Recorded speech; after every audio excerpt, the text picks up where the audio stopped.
You're watching 1700, Sin's TV show about anything and everything Australian music.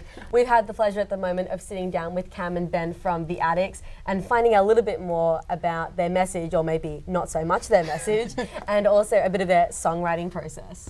So now you guys are working on an album, is that right? Yeah, it's a very long process. Yeah. How's it going? It's taking too long. The song that we played before was written in 2017, and it was one of the earlier ones. And I think some of the latest ones we started writing only this summer. But everything's written and recorded now. There's a few vocals left to do on 2 of the tracks. Mm-hmm. And then we need to get down and sit in the studio and mix, which is sometimes a really long process. Is it your favourite part of the process, or what really makes you feel like this is why I'm doing this? Sometimes the mixing is exciting if you can hand it off and give it and things we do. Sometimes you just get the track up as best recorded as you can, and you send it to someone and go, what can you do with this? And you just wait, and then you get an email and open it and go, well, that's surprising. I didn't expect them to do that. Sometimes that's the most exciting part. But so some have been sent off like that, and others we sit next to the engineer for days on end, tweaking the tiniest little parts of the song, which is really frustrating. Yeah. So would you say that's your least favourite part of the album making process? I don't know. Ben doesn't ever really sit in the recording studio. he just gets the email, even when I'm doing it. And but I think you've got a responsibility to do it properly. If you're going to put out an album, then you can't just go, I'm going to do 3 or 4 good singles and just smash the rest out and off we go. Yeah. You've got to be proud of what you've put out in the end. So I think it's worth spending that time. Oh yeah, for sure. What do you think is the most important part of an album? The order of it, or the general vibe, the artwork, or even the name? What do you think really grabs people? Yeah, I think it's got to be super cohesive. You can't have some of my even saying that though, some of my favourite albums have been 10 solid tracks and there's just one horrible one in the middle there.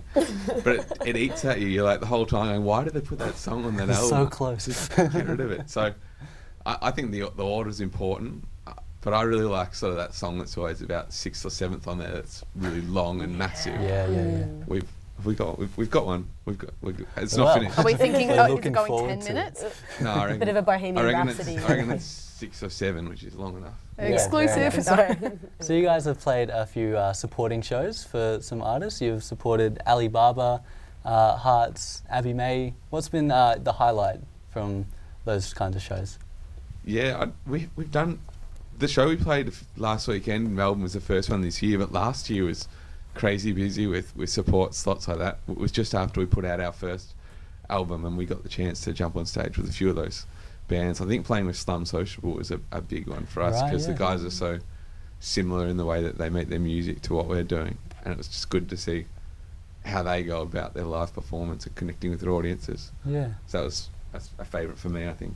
Very nice. And you've also been to North America, I believe, playing a few shows over there. Is that a while back now, or? Well, that was after the album as well.